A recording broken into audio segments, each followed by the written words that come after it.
babe. What are you doing? Oh, I'm going camping. What do you mean?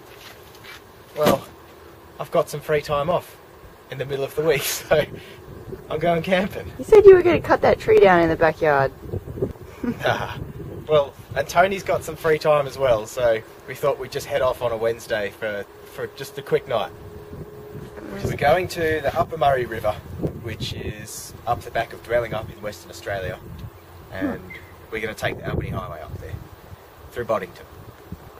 Cool. Yeah, so just me and Tony, just for mate's night out.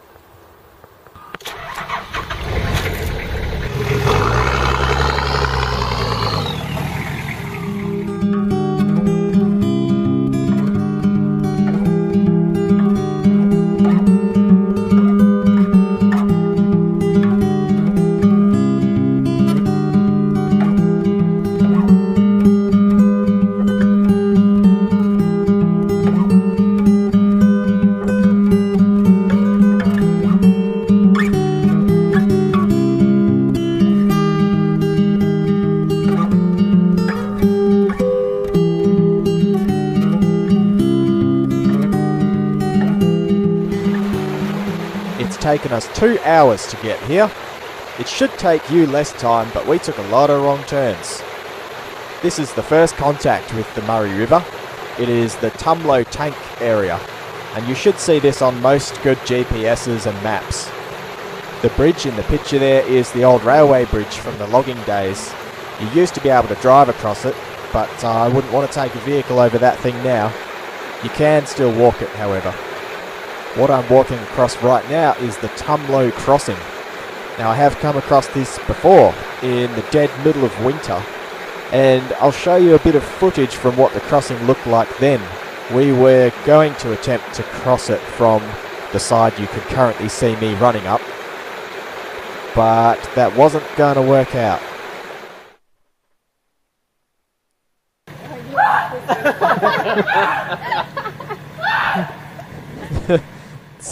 So apparently it was pretty cold that time as well. But you can see the huge amount of water that's there compared to this time. I mean, it's up to his waist there, and as you see him step back to the left of the screen, you'll see it come up to almost the height of his rib cage. So I think we would have got swept away. Not this time though. Not even a risk of getting the carpets wet here.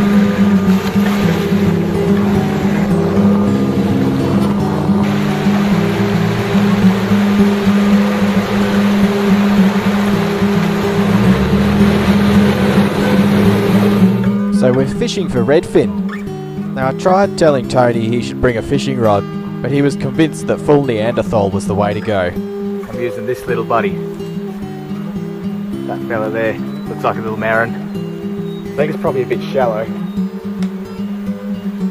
But hey, it's fishing. Just chuck it in. We've decided this log's just gagging for a good cast, so I'm going to chuck the line in around the log. Of course, I've forgotten the disclaimer here. I don't pretend to know anything about fishing. All I did was go to BCF and tell the bloke I wanted to catch redfin. And he gave me the proper setup.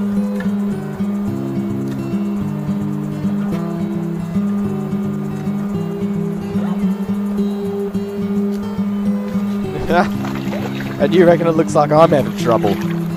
Things like this put Tony on his ass probably 3 or 4 times during the trip, and once into the river. Well, no luck with the fishing at that area, so we just followed the track on down the river.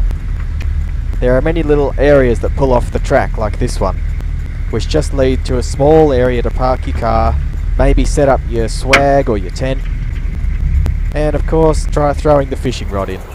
Well, I mean, don't throw the whole rod in. You're only supposed to throw the sharp end in. You keep hold of the other end. Sometimes you just get to a spot though and you don't want to do a thing. This was one of those spots.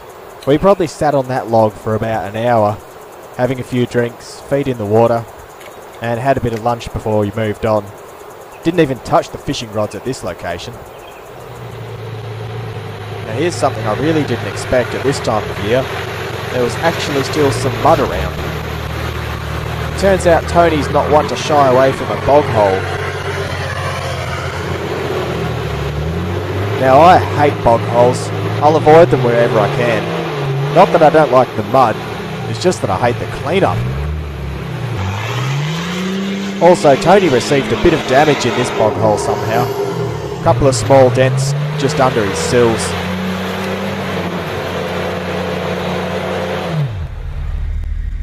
Well, after 3 shots at it, the white flag comes out. Tony unspools the winch. You can see him hooking it up to the back of my patrol there.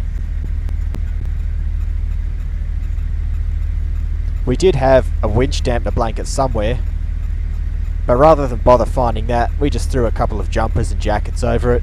All does the same job in the end.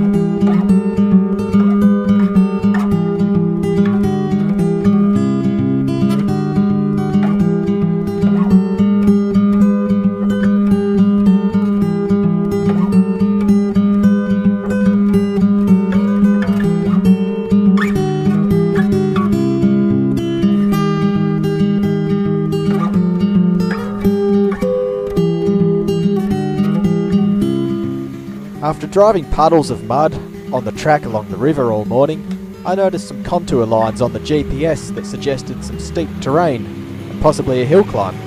So we took a detour to see what it was all about.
We were presented with a bit of a problem finding a campsite for the night.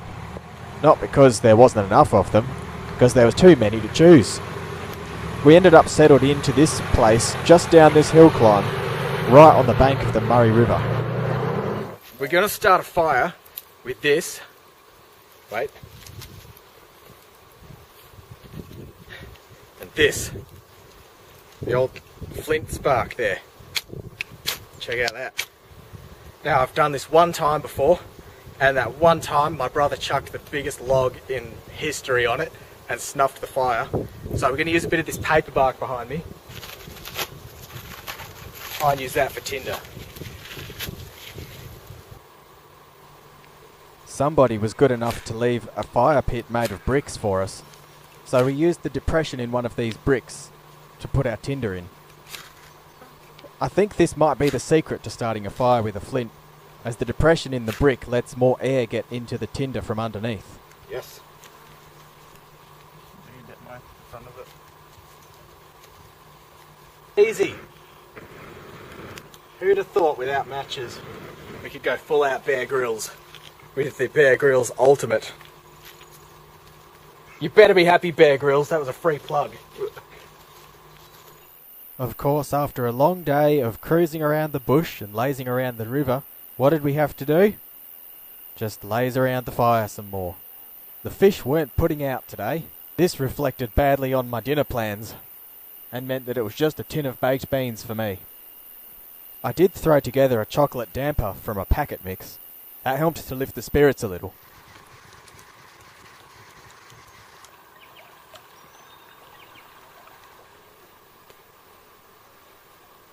Talkative blokes, eh? Nothing much happens in the morning without the coffee first. As I said on my Instagram account, this tastes as good as barista coffee when consumed by a campfire.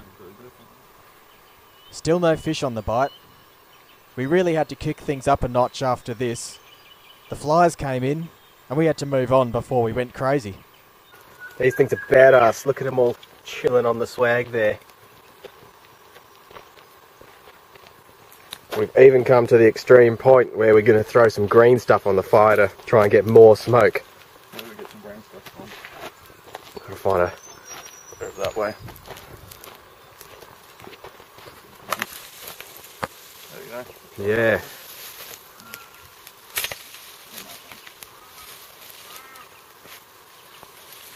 Go the machete.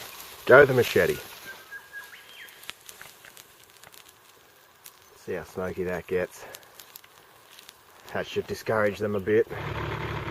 Well, a few green branches on the fire, combined with about half a can of insect repellent, gave us just enough break to pack up and get away from the flies. Yeah, I know, the patrol's a bit smoky on startup there. I know that black smoke is normal. I don't know about the white puffs in there though. If you reckon you know anything about that, perhaps you could leave us a comment or a suggestion. Some of the tracks can get a bit tight. It's years of this sort of driving that can wear your paintwork a bit thin. It wasn't long before we came to the bridge, which marks our turn-off for the return to Dwelling Up. At this point of the morning, we were tonguing for a good bakery feed. The drive out of here and back to Dwelling Up is smooth and simple gravel. The gravel section takes about 20 minutes, and then it's probably another 10 to the Dwelling Up town centre. If you want to read a story about this trip or see some more photos, head to my blog, intenseoffroad.com. If you are thinking of planning your own trip to the area and you subscribe to my blog, you can have access to the free downloads section where I will put all the GPS tracks and waypoints. Well, thanks for taking the time to have a look at my first video. Give us a thumbs up if you enjoyed it.